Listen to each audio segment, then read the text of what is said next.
Hello and welcome to Geek History Lesson. I'm Jason Marvelous Inman. I'm Ashley Victoria Robinson. Welcome to your Mind University because you have stumbled onto the podcast where we take one character, construct, or discussion from popular culture and teach you everything you need to know about it in about an hour. And today, Jason is going to be one of our discussion episodes. Yeah, we have a really fun discussion. Now, Rogue Panda, who is a listener of ours, he suggested, what if we controlled Marvel Phase 4? If you know the Marvel Cinematic Universe right now, Marvel Studios, they're in the middle of Phase 3. Mm-hmm. Guardians is coming down the pipe. And we thought, hey, this sounded like a very interesting conversation. And we've even brought a special guest along. Ooh. Which we're not going to tell you who it is yet. But it's a very special, very hilarious guest that we're going to have. But we thought this was an amazing discussion, especially, again, Guardians is on the horizon. Mm-hmm. And it was great. We created some rules. We're going to get into that more. But real quick to define our biases, just to let you know, like, kind of where we might go with our Marvel Phases 4s. A lot of S's there. Exactly. Ashley,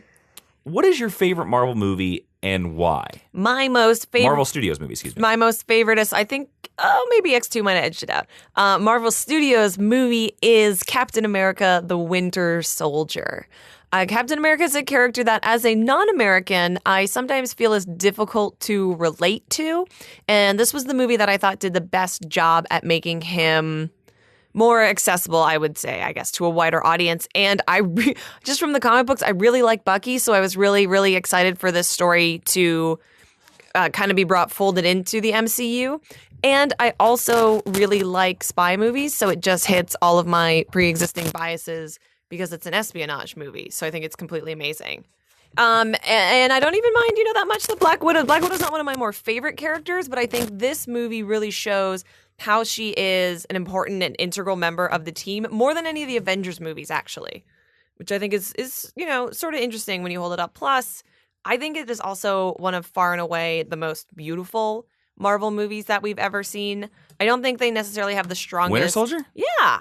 I think Winter Soldier looks really slick, and I love the way it's shot. All right. Plus, it's got cool fights, so... All right. Yeah, all Winter Soldier all the time. All right, cool. What is your most favorite Marvel movie? Mine is the original one. It's still Iron Man. Mm-hmm. I just think that Iron Man, the very first one, Jon Favreau, had such a freshness to it and an excitement to it that none of the Marvel movies for me have been able to capture since. The most engaging dialogue of any Marvel movie is in Iron Man 1. And I think half the reason that is because they improv the script. Yeah. They didn't write anybody's dialogue in that script. And that's the reason why I think that, like, ever since then, they've never been able to match it.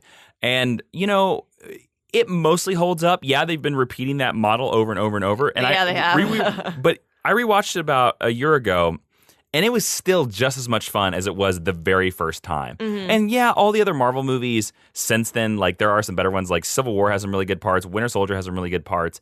But man, Iron Man 1 just still always just is fun for me. I feel like Iron Man, you can tell that everybody is trying really hard, but that nobody feels guaranteed. I think now there's a sense in Marvel movies that they're like, oh, this is going to be a hit, so we're going to do this, or this. Now, also to explain our biases here, Ashley, what is your least favorite Marvel cinematic film? My least favorite Marvel cinematic film, and I apologize to anyone who likes it, is Ant-Man. Okay, why? Because I don't think there is a lick of originality hiding anywhere in that movie. Well, I will say this. It is... Ant-Man is one of those movies I just mentioned that is Iron Man 1 Redux. Right, it's Iron Man, but somehow less interesting and less compelling. Scott Lang is my preferred Ant-Man, which was why I find it really frustrating that I didn't love the movie. I think Paul Rudd does an okay job as Ant-Man. I don't think he's particularly funny, but that's just my bias going into the movie. My biggest problems are that they shove in this really weak romantic subplot. Just in order to take the most valuable character who also happens to be the only female character off the table. Yeah. So just for me, it doesn't succeed on any of the points that it's trying to make. And I've seen it done better, beginning with Iron Man. Yeah. So I'm really sorry if it's your favorite movie. That's fine. And what is your least favorite Marvel Cinematic Universe movie? I think I have to give it to the one that disappointed me the most. Mm-hmm. And I think that's Thor: The Dark World. That's rough. Because Thor: The Dark World, I think, has such an amazing setup. Mm-hmm. I think the beginning of the movie at Thor's battle is very cool. And there's moments of it that are a lot of fun, like Thor and Loki going through the weird hellish planet or whatever, or escaping off of Asgard. Them on the boat is really nice. Like I'm like, oh, those are some cool beats.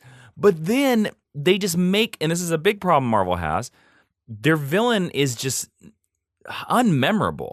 Malekith, who is played by Christopher Eccleston, who's an amazing actor. And a wonderful pull for the genre. But he's buried under makeup, and they make him speak a fake language. And it just, I think the whole entire movie implodes. So that is why Thor Dark World is my least favorite Marvel movie. I think that's fair. So there you go. Well, before we get to our special guest, first, let's go to this. Pardon the interruption, students, but we have a special announcement. Blue Apron is the #1 fresh ingredient and recipe delivery service in America. This company makes home cooking accessible to everyone by allowing the recipes to be flexible and affordable. For less than $10 per person per meal, you can receive a seasonal recipe and pre-portioned ingredients to make the most delicious home-cooked meal. And I've seen how some of you students measure, so this is perfect for you. You can get your first 3 meals free with free shipping by going to blueapron.com/lesson. Here in the faculty lounge, we recently made the lamb burger from Blue Apron, and it was an amazing burger. I'm sure some of you smelled it in the hallway, because Blue Apron guarantees that every ingredient in your delivery arrives ready to cook, or they'll make it right. So check out this week's menu and get your first 3 meals free with free shipping. That's right, free shipping by going to blueapron.com/lesson. You will love how good it feels and tastes to create incredible home-cooked meals with Blue Apron. So don't wait. That's blueapron.com/lesson. Blue Apron, a better way to cook. Now, there's a lot of internet codes out there, so why not use ours and help the Mind University out? That is all, students. All right, super friends, you know I have a beard, but I still have to trim the edges of it, make it nice and snappy. Well, that's why I'm so excited for our new sponsor, Dollar Shave Club. They deliver a great shave at a great price, conveniently delivered right to your door. And I've been big fans of their videos and razors for years. And guess what? They sent me a box. It had their executive razor and a tube of Dr. Carver's shave cream. And I gotta tell you, that shave cream is amazing. Now, part of the reason why I grow a beard is because I hate shaving, but the executive razor and the shave cream made it one of the smoothest shaves I've ever had. Plus, you don't even have to use that much cream. I may go clean shaven more often because of this. So I want you to make the smarter and smoother choice, just like me, by joining Dollar Shave Club. For a limited time, new members get their first month of the executive razor with a tube of Dr. Carver's shave butter for only $5 with free shipping. And after that, razors are just a few bucks a month. In your first month box, you get an awesome weighty handle, a full cassette of 4 cartridges, and a tube of their shave butter. After your first month, replacement cartridges are going to ship automatically at their regular price. Now, there are no hidden fees, no commitments, and you can cancel anytime you like. So join the club today at dollarshaveclub.com/lesson. That's dollarshaveclub.com/lesson. Help the podcast out and get yourself a decent shave. All right, we're back, and we are here with our very special guest. Ashley, why don't you introduce him? This is Mr. Screen Junkies Extraordinaire, Mr. Improv Extraordinaire, Mr. Hal Rudnick. Thank you so much for coming to Geek History Lesson. You guys, thank you for having me in your wonderful toy-filled home. I love it here. Yeah, it's... you can't take any of these home with you. Oh, damn. I was under the impression that every guest gets a parting gift. You can only take one whose name you know. Oh, there you go. And a box of rice-a-roni. So Ashley and I gave our biases earlier in this podcast. We want to find out from you, just so people can predict what your tastes might be. What's your favorite Marvel Studios film? Man, that's, isn't that a question, huh? Mm-hmm. You know what? I guess it's right there between Guardians and Winter Soldier. Those two, so different, and just Guardians, what a joyous romp. And Winter Soldier, man, Marvel action has not exceeded that height, you know? So neither have their love stories. Yeah. There's no more love than between Cap and Bucky. Yeah. Like I mean, not in a shipper way, but they just love each other. Yeah. I mean, talk about a bromance. Yeah. Yeah. I mean, friends since childhood, and now frenemies, friends again. Yeah. What is your least favorite? Because you just picked actually Ashley's favorite, Winter Yes. Soldier. Mine was Iron Man 1. What's your least favorite Marvel Studios?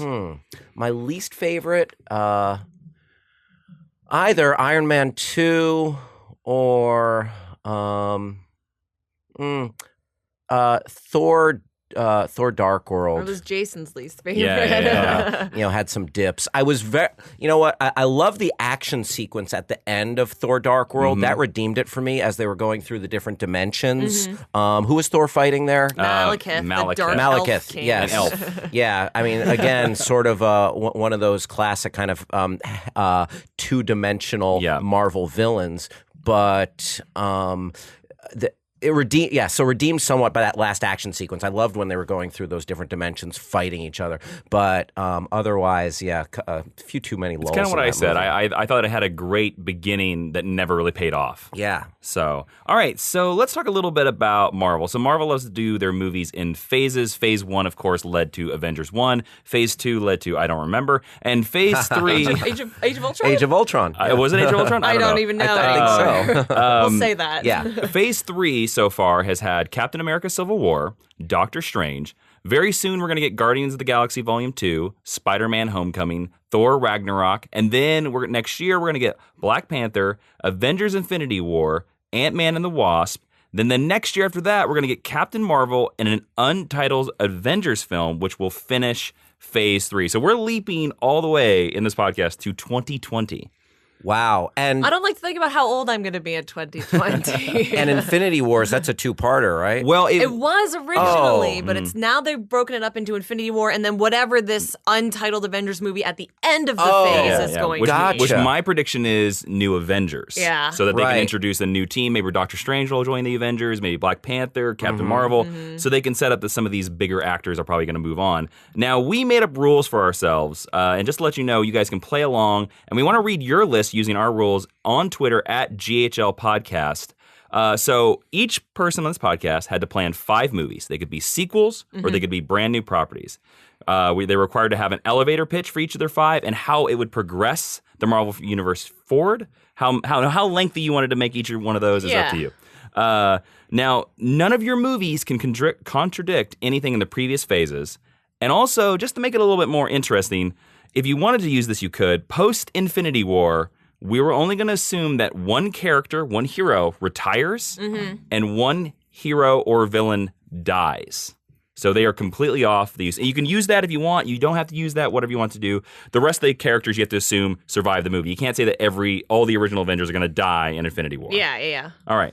So, just to let you know as well, in Marvel Phase 4, there have been 2 announced movies, Spider-Man Homecoming 2 and Guardians of the Galaxy 3 are confirmed. Now, if either of us or any of us want to already have that in your 5, that's fine. I'd love to hear what your movie is going to be. Because we can also assume that there's probably going to be an Avengers movie in there. And if that's one of your 5 as well, cool. You know, let's hear what your Avengers movie would be. Cool.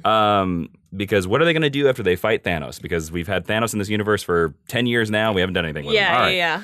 All right, so Ashley, are you ready to kick this off? Let's hear what your 5 movies would be. Okay, so my first of my 5 movies starts with Doctor Strange 2 because I love Benedict Cumberbatch. So I would reprise most of the cast, but I am going to actually recast someone. I'm going to recast the Ancient One, and it's going to be Donnie Yen, and let me tell you how that works. So my Doctor Strange 2 deals with Stephen Strange and Wong having to work together as leaders of the New York City and Hong Kong sanctuaries to track down Baron Mordo, who's gotten his hands on whatever the new cosmic/magical threat is supposed to be as the inciting incident for the rest of this phase. And the movie also deals with Stephen Strange having to get extra training from Wong so he can ascend to become the Sorcerer Supreme, per the statement in the comics, but rather than live in Kathmandu, they find Donnie Yen as maybe somebody who's part of their magical order, and they put him at that sanctuary, and then he takes on the name the Ancient One because that's actually going to be a moniker now instead of just that character's name. So that way we can sort of soft undo the whitewashing that everyone didn't like from the first movie. Is that the big reason why you wanted to reincarnate the Ancient One? It is, yeah, Okay. yeah. Because I'm calling this phase, I'm going to fix everything I don't like at Marvel. Beginning with this. Yeah, love Donnie Yen. I mean, one of my favorite parts of Rogue One, and I think he was just like kind of underused in that movie as well. So it'd be nice to give him something meaty to do. He is one of those actors too that I'm very surprised that he's in that a superhero movie hasn't scooped him up yet. I think they will now, and I think it'll probably be Marvel because he's already been under contract with the Disney Umbrella Corporation. I don't know what to call them. So yeah, he'd be really easy to bring over to Marvel. So that's why I picked him. Cool. So my second movie is Unstoppable Wasp. Following the events of Ant-Man and the Wasp, Janet Van Dyne should probably get freed from wherever it is that she's been in suspended animation. The microverse? Yes. Sure. And brought forward to the modern day. So this gives the MCU a chance to actually commit and give us the Wasp movie that we want, while at the same time giving us the Captain America Person Out of Time movie that we wanted in Phase 1 and never got. We kind of glossed over that using just a couple jokes in the Avengers. I would cast Karen Fukuhara as Janet. She was Katana in Suicide Squad, so we know that she's a good fighter. And because all the best things in the MCU are stolen from the Ultimate Universe, we will make Janet Asian. And then she has to fight something to do with radiation or some kind of weird science thing as a callback to the 1960s, like Marvel, Wasp, and Ant-Man Cosmic Adventures. One thing about that casting choice, I always feel a little weird when someone from the DCEU is cast in the Marvel universe. Like I feel like, like you're cheating on someone, or it's like just because there are rumors that Michael Shannon will play Cable now, and it's Zod is Cable.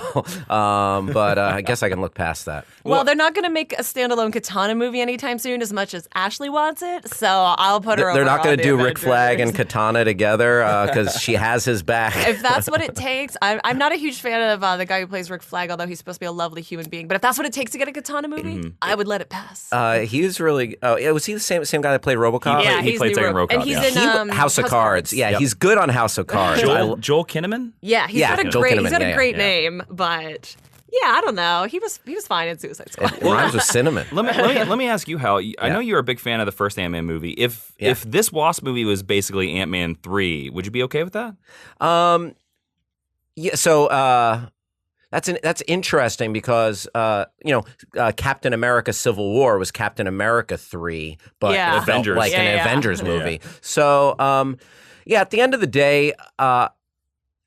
Well, one of the things I loved about Ant-Man was the comedy of that movie. So I would hope it would retain much of that. So as long as I will hire Hal Rudnick to write the script. I'll definitely do a punch up. Okay, please, I would love to do a punch up. But as long as it retained what made me really have such a fun time in that first movie. I mean, Peyton Reed, he's that guy knows comedy, and he was able to navigate those action waters. So I'd be on board as long as the tone wasn't too much of a departure. Too drastically different. I would put her in the 1960s, the red costume with the dumb helmet, because even though it's a really dumb costume, it's like one of my favorites. So hopefully there could be a nice joke in there as What's your next movie? My next movie is Spider-Man 2, which I straight up stole from a pitch that Jason said on this podcast 100,000 years ago. You did. You said, here's how you make a great Spider-Man movie and introduce Miles Morales, because I don't need a third Peter Parker. So Peter Parker dies you could do it the same way as they do in the Ultimates. They tell the Spider-Men story where he passes on the torch to Miles Morales. And if Abraham Atta, who is the little African actor from Beasts of No Nation, if they don't reveal in Spider-Man Homecoming that he is Miles the way everybody thinks he's going to be, then I would cast Alex R. Hibbert, who is the first Chiron from Moonlight to play Miles. Oh, he's little. Yeah, when they call him little. Yes, from Chapter 1. So I would make this movie all about passing on the torch to Miles, because I think Miles is a better, more relevant character compared to Peter Parker now. And then that way, looking even further past Phase 4, if he gets too old or you get tired of telling stories with him, then bring in one of the 900 other Spider characters. We could do Silk, we can do Gwen, we can do Ben Reilly. It's interesting that You're making their Spider-Man Homecoming 2 is the movie where we kill Peter Parker. Well, this is my bias showing because I'm like, we've done Peter Parker 3 times. Like, I'm over it. I'm sure Tom Holland is lovely and he's going to be great, but like, I don't need it anymore. Yeah, I mean, how much is it? Do you just do we think like it's just do they have the balls to cast a person of color as Spider-Man and have that like that? I know. I feel like because there was such a groundswell for Donald Glover years ago, and I would love to see that. Yeah, yeah. Hopefully. I don't know. You're not going to get that though. They're not going to kill him in his second movie. Well, I will say that the one way I think this might happen is if we do know that Sony owns him.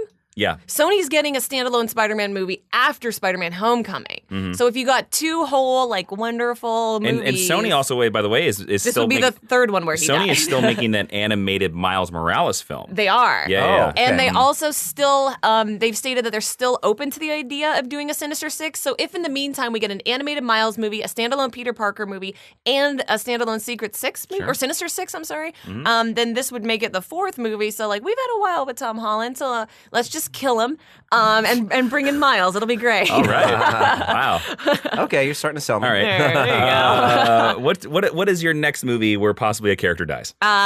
Nobody dies in this one. So this Captain Marvel 2 is my next movie, and the subtitle would be Miss Marvel. So because I willy-nilly can't murder people here, and we know this would be the MCU's attempt at updating their origin story trope. So hopefully in Spider-Man Homecoming, we can revisit it there, and we'll have a really good like mentor-mentee relationship with Iron Man and Spider-Man. So in Miss Marvel, when we meet Kamala Khan, and I would cast her as Sajal Ali, who's a really famous Pakistani soap opera actress who's been trying to break into the American market, and Kamala's Pakistani, so why not? We would see her cocooned like she is in the comics, and then she gets her powers, probably from an alien, because I think they're going to stick the Inhumans in TV and not let them come to the movies.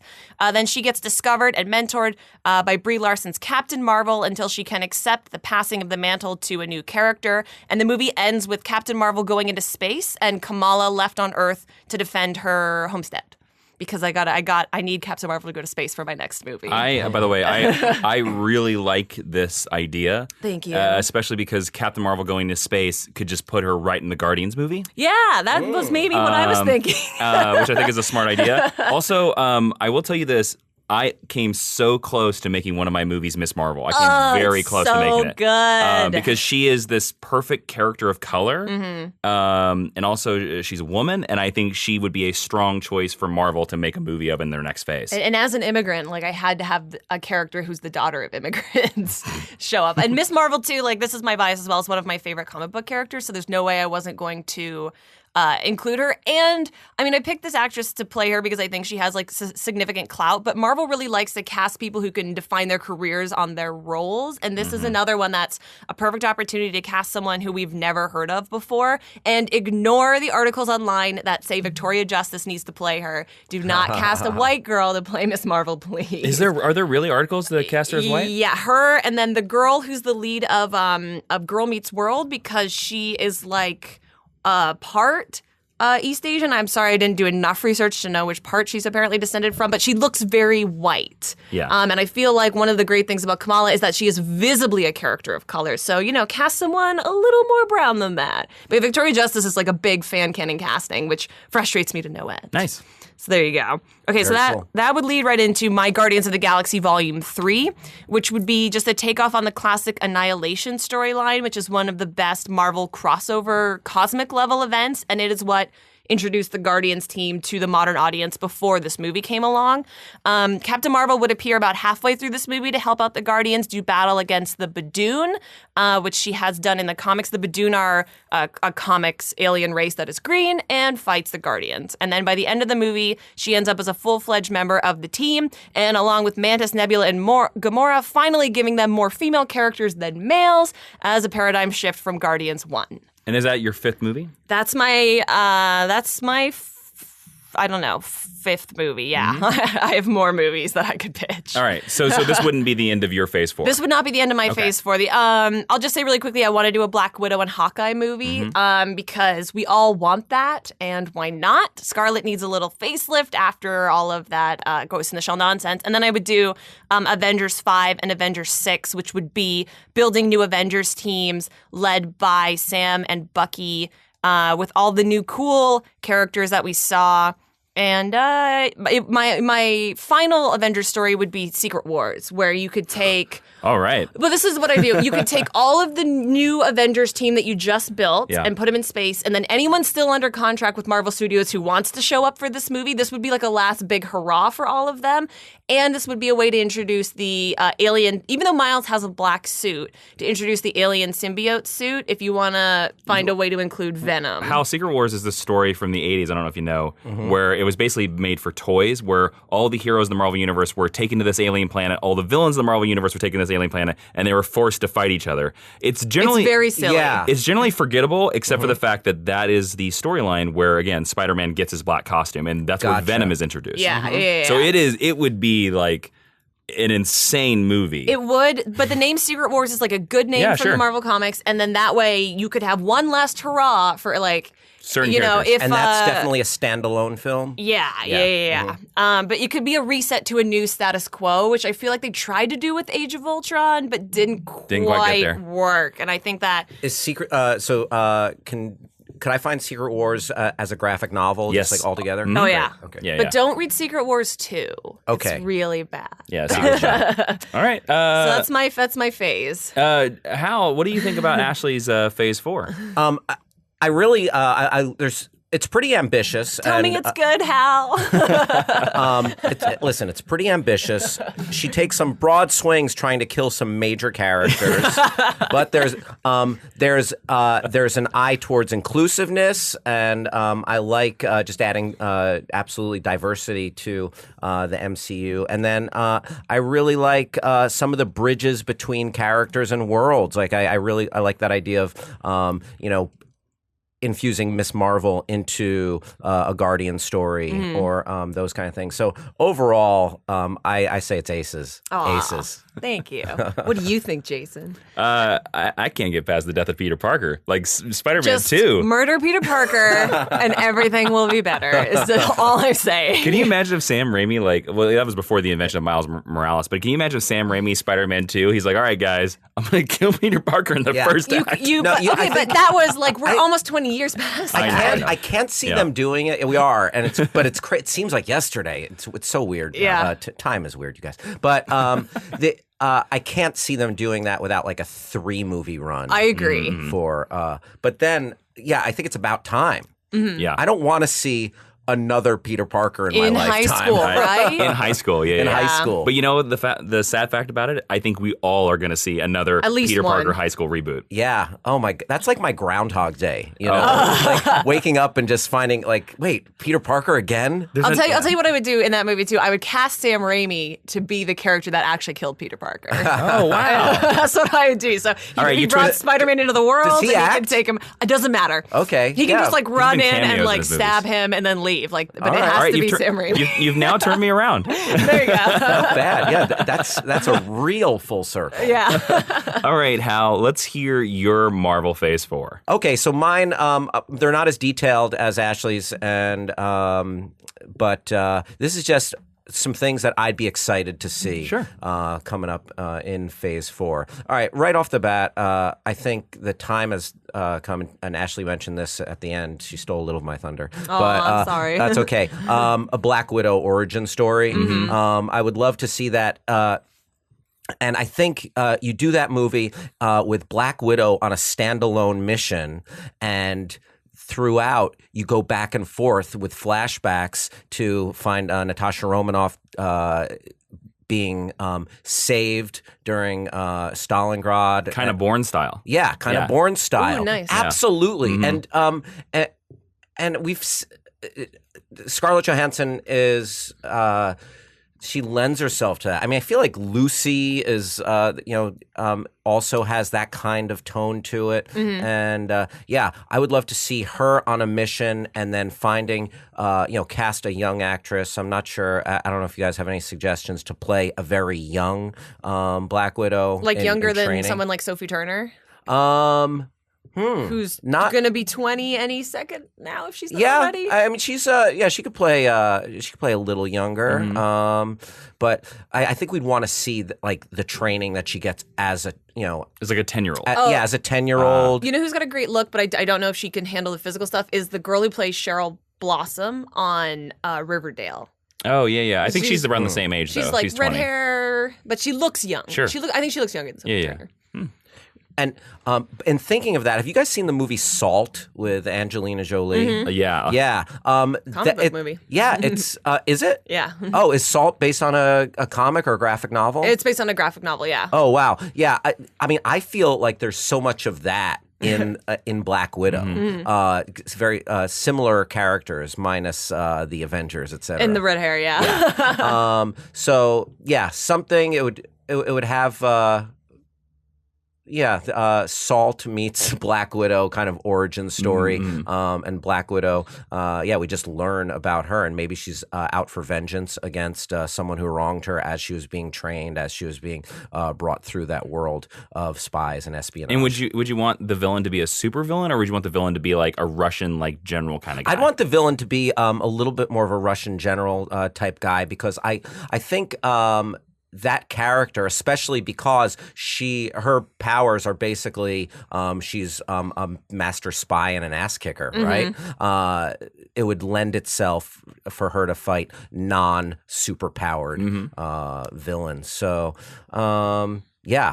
I think the action you'd find would be probably similar to the tone of Winter Soldier, because just the espionage and intrigue there, you'd have it would really lend itself to that. All right, I'd love to see that movie. Me too. I'm blown away they haven't made that movie so far. Yeah, absolutely. 14 movies in. What's your next movie, Al?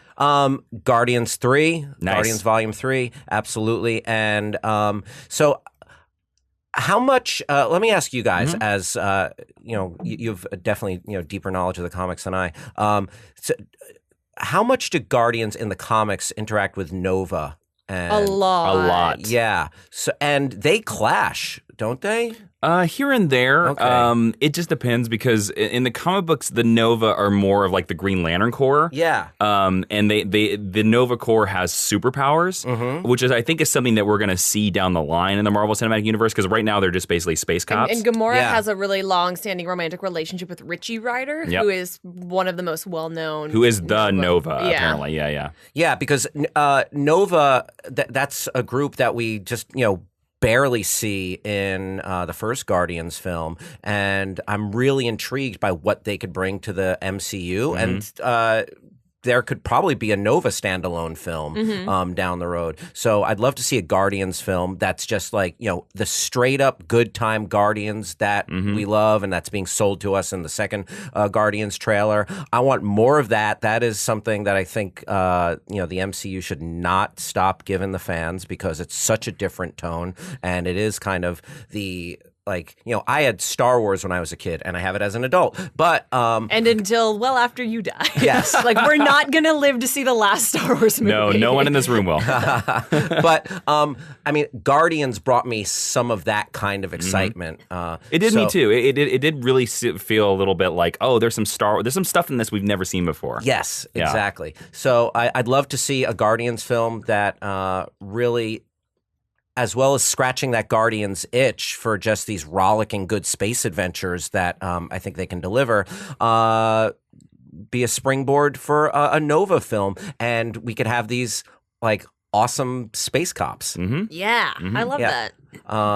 What are some things that I need to know about Nova, by the way, that I may not? That the current Nova is a 14-year-old boy named Sam. That is correct. I don't know much about what you need to know about Nova. If you know, Space Cop is basically it. Yeah, Space Cop with superpowers. They don't have a ton of depth. So that's what the movie can provide us with. Cool. Yeah.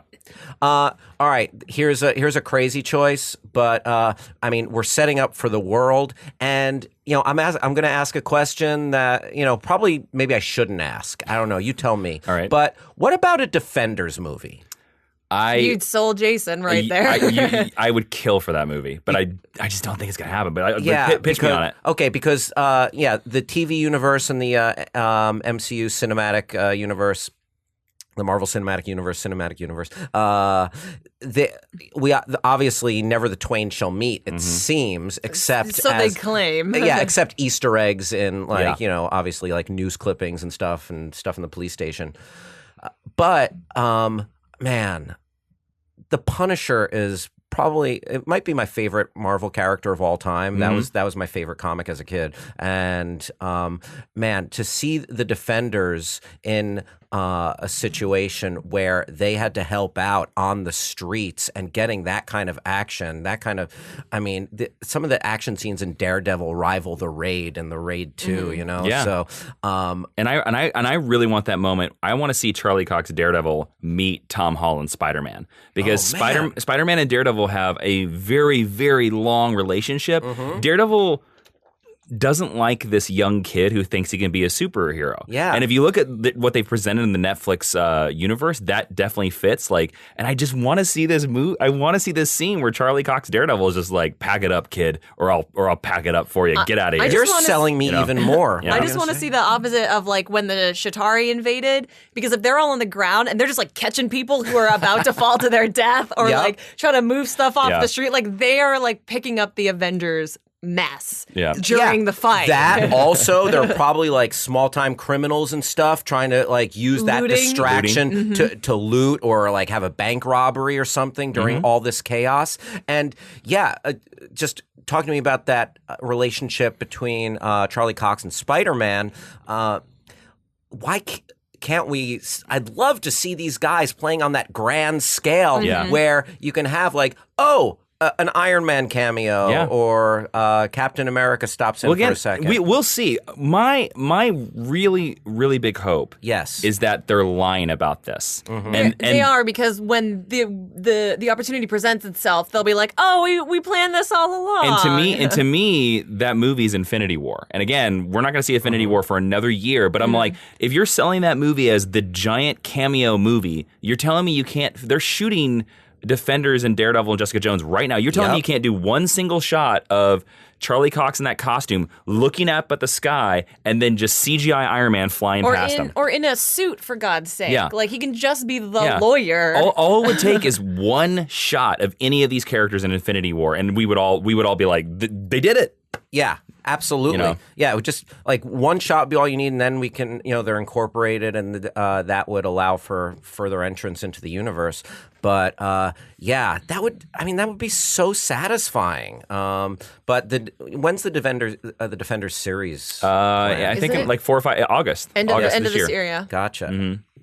And is that coming out before or after a Punisher standalone series? It's coming out before. Before. Yeah, I don't think we get Punisher until next year. Gotcha. Because it's supposed to be Defenders and then Jessica Jones? I think so. Season 2? Yeah. Because they're shooting that right now? I don't know. There's so much. Yeah, there's a lot. There's so much to unpack. But that would be so satisfying. And I would kill it. And I also, I'll make make you a suggestion. I would include in that team the one character that's in the Marvel Cinematic Universe that has been a part of every Defenders team ever, Doctor Strange. Oh, wow. Doctor Strange has always been a member of the Defenders. A new level. Yeah. And him with these characters, I think, would be very interesting. That's crazy. And actually, that is a great segue, because I have Doctor Strange 2 down here. I just, similarly to, I was talking about, the departure that Guardians was tonally from so much that we saw, and just that's such a rollicking good time. I feel like Doctor Strange scratches another itch with the negative zone and the trippiness that we get of these journeys, these MC Escher type explorations as Doctor Strange is learning to use his powers. And I would love to see him. Baron Mordo is the obvious choice for him to be the big bad in that movie, and I really listening to Ashley talk about it, like I hadn't thought about it before I came in here, but even though I love Tilda Swinton, I do like the idea of, reversing or correcting the whitewashing. Addressing it, if nothing else. Addressing it, yeah. Because I mean, Tilda Swinton is, she's a chameleon and an otherworldly being. She's an elf. She's an elf and a wonderful actress. But I like the idea of addressing that in another Doctor Strange. But yeah, just so we can go to that trippy place again. And let me ask, I have another question for you guys. Yeah. How much how much do Ant-Man and Doctor Strange interact in the negative zone? Or, here and there. But you could do it in a movie. Like, there's precedent for it. Yeah, and there were some Doctor Strange Easter eggs in Ant-Man, like when he's traveling to the microverse. Like, yes, the microverse. Yes. Like, and Doctor Strange can go to the microverse. Yeah. If he wants to. So, I wouldn't mind seeing those characters interact. I mean, it's just a cameo. Scott Lang, Ant-Man, has been on a couple Defenders teams with Doctor Strange here and there, but they don't have a lot of interaction, but they've been on similar teams. Gotcha, interesting. I mean, Doctor Strange. It was again. Such a departure from everything we'd already seen in the Marvel Universe, and it was so satisfying in that regard. I want more of that. So definitely got to throw a Doctor Strange 2 up in there. And who knew that 3D could be such a good time? Yeah, right? Yeah. Oh, my God. And then finally, what about a Loki standalone film? Okay. Oh, my God. Sell it to me. I want to hear this. Okay. So Loki is probably the best secondary character we've seen in the MCU. Like, out of everyone who hasn't... Okay, just behind Black Widow, I can't think of another character who hasn't had their own film that I love as much as Loki. So I would love to see Tom Hiddleston, what... I'm thinking about Loki stories in his place as sort of a villain turned anti-hero turned villain again. In the comics, how much villainy is Loki, or is he kind of an anti-hero? He's pretty much completely a villain. Well, I don't know. They've made him more of an anti-hero because of the movies. Since everyone fell in love with him in the movies. And there's that story that's just called Loki that is all about him fighting Thor and their relationship, and it cuts back and forth through time. But he's mostly, because he's the Avengers' very first villain. Yeah. He's mostly just the bad guy. Yeah, but there's a couple modern storylines where there's one where he like partners with S.H.I.E.L.D., but it's because you learn that he secretly wants something else, so he pretends to be the good guy. So there's an ability to do that.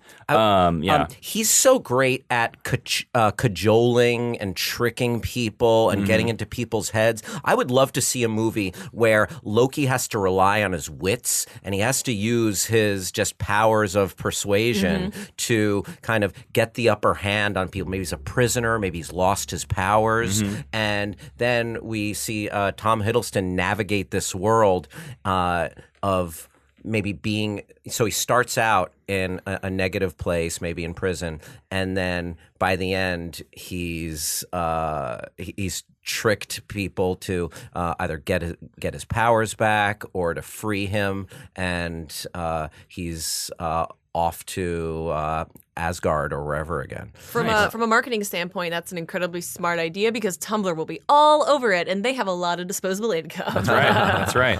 Now, do you have any other movies, or is that your fifth one? Oh, that's my fifth one. Nice. But I think there are a few obvious choices, as well. I mean, depending upon how Captain Marvel and Black Panther do, we probably want to see additions to those. Because that's the other thing too. We have to realize is we limited it to 5. Yeah. But going forward, we're going to have 3 Marvel movies a year. So that means that each of these phases are going to be like possibly 12 movies. Well, it's ridiculous because when I sat down to write mine, I was like, I just wrote all the ideas I had, and I was like, oh, I have 9 movies. Yeah. And like, that's not even addressing, like, I didn't have a Black Panther 2, and then forget about everyone from the first phase who might be in movie 3 or 4. Like, are we getting Thor 3? Maybe not. Or Thor 4, I'm sorry, like, or after Iron Man Ragnarok. 4. Yeah, or we're getting, Bucky taking over for Captain America. Or Sam Wilson, there could like, be, who's it going to be? There could be just a Winter Soldier movie, for all we know. Like, who knows? I just want him to murder people. I just want more murder from Marvel. I'm giving Hal's recommendations a big win because I just want to see the Defenders movie. Yeah, and I want that Loki movie. All right. So I went pretty in-depth on mine, and I apologize. Your in-depth will make up for my lack of depth in mine. The law of averages will be really good. All right, so I'm calling it right now. Captain America dies in Infinity War. He will die. That was one of my that is my thing. And then I think Thor retires as King of Asgard. Oh wow. Oh no, I think Iron Man. If Cap dies, Iron Man's done. Also because Robert Downey Jr. is old. Well, the reason... Go ahead. I want to ask you a question about Captain America dying. Do you think that's more motivated by what would make sense for story and plot and moving the MCU forward? Or does it have more to do with Chris Evans' contracts? I think it's a little bit of both. Okay. I think it's a little bit of both. He has stated that he wants to move into directing. And a great place to make your directorial debut is the MCU. And I also think moving the Captain America storyline would be giving the shield to somebody else. Yes. Now, I think Robert Downey Jr., I do think Iron Man will disappear in Phase 4, but here's the great thing about Tony Stark. Tony Stark's a billionaire, so you could just say, like, oh, he's working on this project that we don't know about down the road. That's true. And we just don't have to see him. We don't have to kill him. Is the way I look at it. Oh, yeah. But I think he would retire because he just had this whole conflict with Cap. But see, Iron Man will appear in my phase, but I'm saving him. So I like that. So you said Iron Man would retire. That's what I said. Yeah. So, I like the idea of having like break glass in case of emergency. Exactly. Tony Stark there. Yeah. Oh, and it's like a little bracelet, and then you press it, and then the suit comes. Yeah, like he could simply just tell the Avengers, like, if you need me, I'll suit up, but otherwise, I'm just going to be I'll be in my Stark Tower. Be an auxiliary. Don't bother me. Yeah. You know. Okay, so my first movie would be Doctor Strange 2. Yeah. So I'm completing the Trinity because I love that. My Doctor Strange 2 would be Nightmare, the evil ruler of a dream dimension, arrives on Earth to conquer it when he learns that Earth has no Sorcerer Supreme now. Doctor Strange is overwhelmed until he meets a mysterious sorcerer named Clea who says that he has to team up with Mordo in order to team up and defeat Nightmare. Now this, in my movie, I would make Doctor Strange the Sorcerer Supreme because that didn't happen.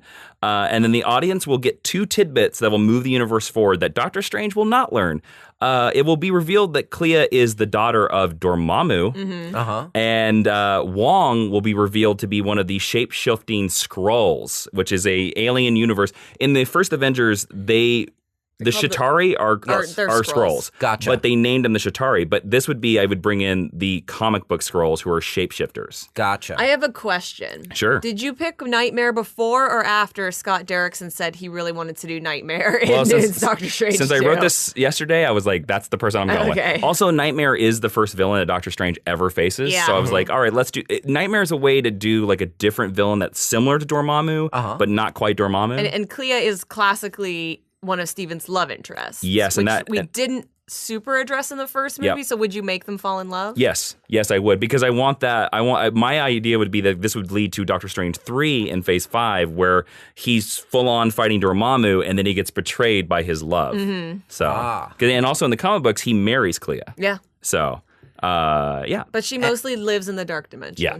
And what would motivate Baron Mordo to come back to the fold? I don't know about that. I to me, it would be more something like, again, one of those situations where, like, look, this guy is just as bad as here. If we don't team up, there won't be any Earth for you to take around the sorcerers. Right. Something like that. So you're trying to do a similar dynamic to like the Thor and Loki team Exactly. Because I also don't want to use Mordo right away either.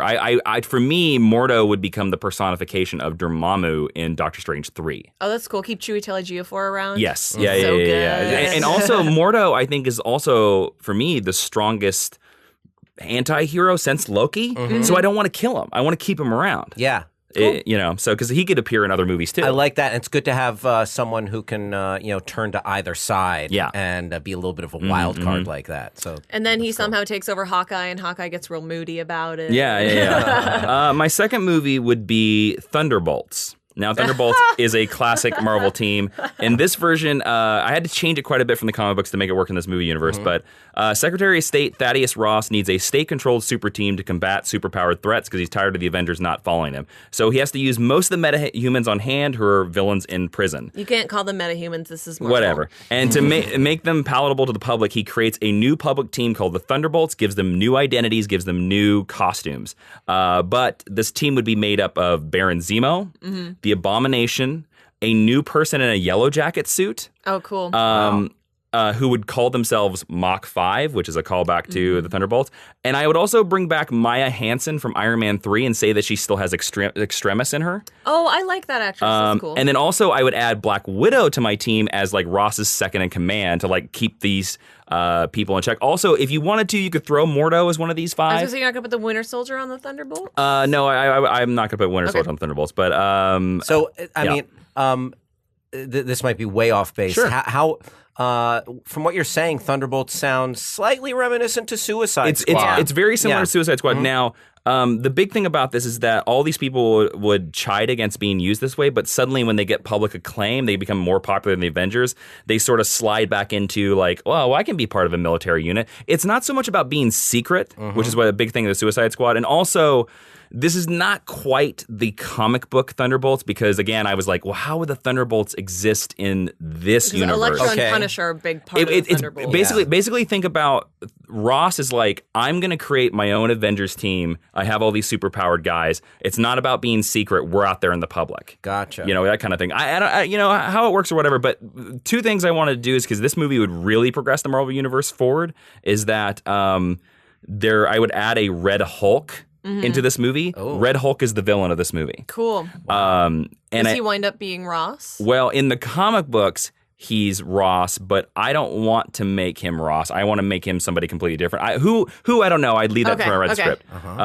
And then also in this, they would build the Negative Zone Prison 42. Oh, cool. Which is seen in the comic book story. It's a prison that exists only in the Negative Zone. And then, of course, one of these Thunderbolts would also be revealed to be not who they say they are to build my ongoing storyline forward. So there you go. My third movie would be Nova. Zapping the last remaining power of the Nova Corps into a single helmet, Roman Day, who is John C. Reilly. And for me, this movie would take place after Guardians 3. I like that you included John C. Reilly. Oh, yeah, I like his character a lot. I love that guy. Yeah. He sends the helmet to Earth because they're the planet that defeated Thanos in Infinity War. To find a champion worthy to rebuild the Nova Corps. It finds college dropout and former football player Richard Rider, who I'd have played by Richard Madden, who is suddenly Game of Thrones? From Game of Thrones, Robb Stark. He's not doing anything. He should be in a superhero universe. He suddenly gets zapped to the Nova Corps homeworld, and he is trained to fight in a world that he doesn't understand, and he eventually is forced against a giant intergalactic fighter who is named Clert, who is also named the Super Skrull, which is also a deep comic book character. He's a shapeshifter. In the comic books, he's a Skrull who has the power of the Fantastic Four. Can I ask another question? So we were talking about Nova earlier, and so, okay, first off, you mentioned it. Is it accurate to call them a Marvel version of Lantern Corps? Yeah. Oh, yeah. Okay. Oh, yeah. Great. They were created like decades after Green Lantern. Gotcha. And how similar are the powers of a Nova officer compared to a Lantern? The biggest difference is that a Nova person wears that helmet. And they can fly. They're like invincible. I think they can shoot energy. But they can shoot energy beams, but they can't make constructs. Exactly. They can't create things with their mind. Right. That's the difference. Whereas with the ring, they can create anything. Yeah, and this would be the big difference between moving the Nova Corps away from just the police cops that we see into a super-powered army. Gotcha. So, like, he would be, like, the first, would be the idea. Because in my idea, by the time of Guardians 3, the Nova Corps is just decimated. And so they're just like, well, we got no ideas. How about we jack all the power into this helmet and send it to the champions of Earth? You know? So that would be the thing. And then also, again, moving the Skrull storyline forward. My fourth movie, I wanted to go a little bit quieter. And I have two titles for it, just depending on where we want to do. I want to call it either She-Hulk or I want to call it the sensational Hulk, depending on, do you think She-Hulk would be, in a modern world, too offensive? Maybe? I don't think so, but it's tough because they just rebranded her comic as Hulk. Yeah. So I think that would come. I don't think the name She-Hulk is offensive. Okay. But I think that would be something that would probably come down from Marvel corporate. All right. Interesting. So yeah, whatever title would make it play better. I would not want to call it Hulk because I would want to differentiate it somehow. Yeah. So this is Jennifer Walters has a rough life. She was a victim of Thanos' assault on Earth, and thanks to a last-minute blood transfusion from Bruce Banner during the fray, she now has green skin. And if she's not careful, she'll transform into a rage monster that can topple buildings. But all she wants to do is just be a lawyer. Her latest case is an ex-SHIELD agent woman charged with the murder for a series of people who, every time Jennifer looks into it, cannot prove that these people ever existed. Eventually, she uncovers a frame-up by a man named Revka Termer, an ex-Stark employee who is building tech to stop an invasion that he claims is imminent. It also features a cameo from Doctor Strange, who is the only person who will be able to calm her down in one scene after she hulks out. Is Revka Turner someone from the comics? We're going to get there. Oh, yeah. I wanted to do this because I want to bring a Hulk back that's not, I forgot his name. Mark Ruffalo? Mark Ruffalo, just in case. Also, I think this would be a way to do a Hulk movie that would be a little bit different than what we're used to. Also, again, I'm upping the diversity quotient of this universe as well. Yep. So I'm going to ask you what someone in the room is going to ask you. Why not make that a Netflix series? What is important about including her in the Avengers universe as opposed to the Defenders universe? Because the Avengers needs a Hulk, and I want to make it a woman. That's good. So that's that. But that's what someone would ask you if you were pitching it. And sure. Because you're right, it is very quiet for an MCU movie. And her and her kind of her resting normal self is green. She's always green. green. She's always green. Now when she goes rage on, she doesn't really grow in size. Yeah. She just gets proportionally stronger. Yeah, she just gets really strong and really angry. So it's the idea that I wanted to do this movie where this woman who had no connection to the Avengers, because in the comic book she's Bruce Banner's cousin, I would get rid of that. And then they sleep together in the 70s and it gets weird. It gets real weird. Yeah. I wanted to make it more like this is because the Vulture in Spider-Man Homecoming is very tempted as that he's stealing tech from the first invasion. So I was like, well, I think Infinity War is going to be massive. So I want a person whose life is completely turned upside down by the Avengers in Infinity War. And so she's suffering with it. She's like, I just want to be a lawyer. And now if I get really angry, I punch through a building. I don't want to deal with that. Would you have a Matt Murdock cameo? Oh, God, yes. And Vaggie? Awesome. Now, Revka Tamer is a name that I took of a villain called the Psycho Man. The Psycho Man doesn't quite have a name, but that's sort of an homage to him. One of his pieces of tech is called something like that. The Psycho Man has connection to the Microverse, which is a connection to Ant-Man. And also the Psycho Man is a Fantastic Four villain, which is a connection to the Skrulls. And also the mystery of the people that never existed, you're going to find out that those are all Skrull agents that have been hiding out on Earth for years. Oh, that's cool. Okay. So again, Secret we're Invasion. building and this guy's like, I'm building this tech, man. I'm just Iron Man because something's coming. And then my last movie, the movie that would end this phase, would be a movie called Avengers: Secret Invasion. Cool. The Skrulls are here. They believe the Earth is righteously their property, and they've been seeding the Marvel Universe with their secret agents for years. This is the Mission Impossible of Avengers movies. No Avenger can trust the other because they don't know if they're going to be a Skrull. Tony Stark returns when things in the world start going wonky in the world, and 3 events happen at the same time. Stark Industries' entire worldwide mainframe crashes. Every S.H.I.E.L.D. facility shuts down, and the Raft and every prison in the world have all of their doors open. All these events happen at the same time. Whoa.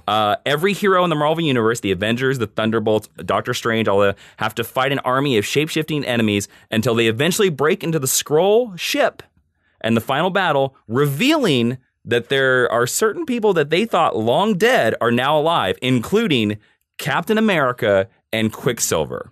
And this way you can totally undo Hawkeye's weird family farm. Yeah. In my movie, Cap would be revealed to be an imposter, but it would be a great way to get Chris Evans camo. But Quicksilver would be real, and you would find out that the Quicksilver that died in Age of Ultron was a Skrull. That's funny because in the post-Secret Invasion world, when he's talking to who's his Inhuman daughter? Crystal? No, Crystal's his wife. I don't remember. Oh, so he has an Luna. Inhuman daughter, Luna. Yeah, and he's like, I've been really weird because I was a Skrull, and she's like, I read your mind. You were never a Skrull. So it'd be really interesting if in the movie continuity you're doing the opposite of that. Yeah, you would also need sort of a little bit of a retcon because in the comic books, when Skrulls are killed, they revert to their natural state. Okay. So we'd have to do something like that. But I want to do that because then just have him disappear in smoke. Well, yeah, or something like that. Because then going forward into this universe, it would leave the fact that the Avengers are like, look, if the Skrulls have been here since Sokovia, anyone's still a Skrull. That doesn't mean we won the day. It means that like, we can't trust each other at all. Like you could be a Skrull, I could be a Skrull, anybody could be a Skrull. So this would pay off the Skrull storyline and then also give you the back door for the Marvel Cinematic Universe to bring anybody you kill back at any time. Yeah. Because they were a Skrull. Because they were a Skrull. Wow. Yeah. And so would you have Aaron Taylor Johnson back? Yeah, or we could recast them if we want. You know, whatever. It's up to you. But He was good in Nocturnal Animals. Yeah. I wanted to do Secret Invasion because Secret Invasion is a way to do a big invasion storyline, but on a smaller scale. Like there won't be like a massive there sort of will be like an airport fight, but it doesn't have to be. The whole movie's not about that. It's more about like, I don't know if I can trust you. Yeah. Like, and we have to do in these secret missions and stuff like that. And it's a big Avengers storyline in the comic books as well. Wow, that sounds sprawling because you're talking about, the espionage and intrigue, but you're also talking about just a clash of everybody. Just like, which is what I think the Marvel Universe is probably going to do going forward.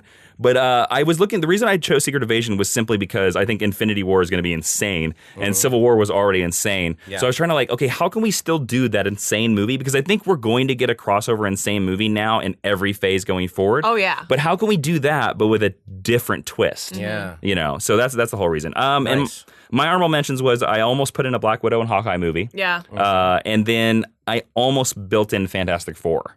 I wanted to build in Fantastic Four, but it seemed really hard. I don't think it's going to happen. I don't think it's going to happen in Phase 4. I don't know if you can, although it would be perfect. I don't know if you can build it in, or like if you can seed it, or if you just have to do it. Yeah, that's true. You know, like, because if they exist in that universe, they should have existed this entire time. Like, they should have been the first people called for every event, even before the Avengers, because they're better at it and they're smarter. So my Black Widow and Hawkeye movie, though, would have started with Natasha breaking into Clint's apartment because, like, no more family farm, that's dumb, with Pizza Dog and him playing video games and her just, like, pulling him off the couch and be like, where have you been for literally however many months it's been since we last saw him? And he's just like, oh, Red Dead Redemption 2 came out. Like, I was really busy. Like, just, like do everything you can to prove, like, that he's a crappy superhero, but then have him save the day at the end. Were there any other movies that you thought about throwing in real quick? Or? Well, yeah, I mean, I'd love to see Fantastic Four done right in our lifetimes. Oh, man, me too. Yeah, because, I mean, just how much besides just Fantastic Four does like Reed Richards add to the MCU? A lot. So much. Because he's involved in so many different stories. Like and Spider-Man was a member of the Fantastic Four. He's involved in Secret Invasion. Yeah. And okay, let me ask you. This is crazy pie in the sky stuff, but where else to talk about it? So, and we already talked about, okay, what do we want to see? Maybe a Defenders movie or a new Fantastic Four. And we thought in our lifetime, Marvel would never be able to, work with Spider-Man. And now we saw that. So what are the possibilities of X-Men being involved ever with anything? I really... X-Men are tough. I think the interesting thing is I think X-Men are tougher than the Fantastic Four simply for the fact that the X-Men are tough to exist when people would have a problem with people with superpowers when they're fine with the Avengers. Because how do you know that Wolverine is different than Spider-Man? Like, why do you hate mutants when you don't hate the guy who was bit by a spider? That makes so much sense. I also think the rights are harder to get than Fantastic Four because X-Men has good movies. Yes, and absolutely. They just made a great one. Exactly. They've had some really great successes, whereas like Fantastic Four has never... I mean, The Incredibles is great. What's the what's the I thought of that because I was thinking of Reed Richards and there was all the different storylines he's been involved in. He did stuff with Professor X before, right? A lot of it, yeah. And part of the reason why I almost built in the Fantastic Four into my phase was that the one thing that I think every comic book fan wants to see is Galactus done right on the big screen. And he was in Fantastic Four 2 as a cloud, but like his Jack Kirby design is so amazing. And I think to see that on the big screen and have the Avengers and the Fantastic Four fighting Galactus, I think would just be like... You can't do him and not have the Fantastic Four around. Exactly. I mean, you can, but... There was a rumor for a while there, though, that Joss Whedon apparently had made a deal because... Yes, I remember that. Marvel Studios do have the rights for Galactus back. Like, because 20th Century Fox, they traded a couple characters, and in that trade, Marvel Studios has the rights to Galactus, and a lot of people thought that Joss Whedon was going to make the Avengers versus Galactus movie. Yeah. Wow. Let me throw another question at you. What's the history of the Hulk Thing rivalry? They fought very early on. I think it was like Fantastic Four issue number 4, like way back in the 60s. They always fight. Yeah. And imagine seeing that battle on the big screen, man. How amazing. And also, it'd be nice to get somebody back into this universe that could actually stop the Hulk, because as of right now, that's the whole reason why he had to be written out of Civil War, because otherwise he could just end the war immediately. But when you cast Benedict Cumberbatch as Reed Richards, it's going to be difficult to play him next to Doctor Strange. Like, he's a great Doctor Strange, but it would be like such a waste of casting to not make him Reed Richards. Yeah. I said that for a very long time. I was like, that's the perfect Reed Richards right there. All right. Makes sense. You know what? You know who I'll go as my secondary choice for Reed Richards? Who? Matthew Rhys from The Americans. Have you ever seen that? No, I know the actor. I don't watch The Americans, although I feel like that's one of the shows. Yeah. I think he'd be a good choice for Reed Richards. I'll give you that. Yeah. Nice. Because he can do it. All right, Hal, thanks for joining us on this Marvel Phase 4 podcast, man. Thanks for having me. You know, it was always fun chatting with you guys, and I feel like, just being around you, I feel like a smarter movie and comic fan. Where can our fans find you if they want to find you on anything on the internet? For sure. Hit me up on Twitter at Hal Rudnick, and same with Instagram, HalRudnick. And then every Thursday on YouTube, a new Screen Junkies show. That's right. Yeah. Love the Screen Junkie show. That's how I found you years and years ago, and then I luckily wound up working with you. It was kind of crazy. Absolutely. Cool. Absolutely. No. And I was like, man, it was great to meet a smart and funny guy who's got a smart and funny lady. And it was such a pleasure to know you guys. You should plug Tournament of the Nerds as well for LA people. Yeah. So I do a lot of, I'm a comedian as well, and an actor and a writer and all that stuff. And I host a comedy debate show that gets pretty nerdy at the UCB Theater. It's the third Saturday of every month at UCB Franklin in Los Angeles. And it's basically your favorite pop culture characters roasting each other and debating who'd win in a fight, who's more awesome, or just which comedian debating on behalf of a character is funnier and has the better zings. So you have classic battles, like you'll have like just cool fun stuff like Batman versus the Terminator, or Wolverine versus Freddy Krueger. Wow, they both have claws, crazy smackdown. And then it gets even weirder. You'll have the Golden Girls versus the Avengers. Yeah, I've seen the Hamburglar versus Garfield. Yeah, that was a good one. Awesome. The one, so it very much started off as stuff like Darth Vader versus Gandalf and stuff in the nerd world. But then it expanded, and the moment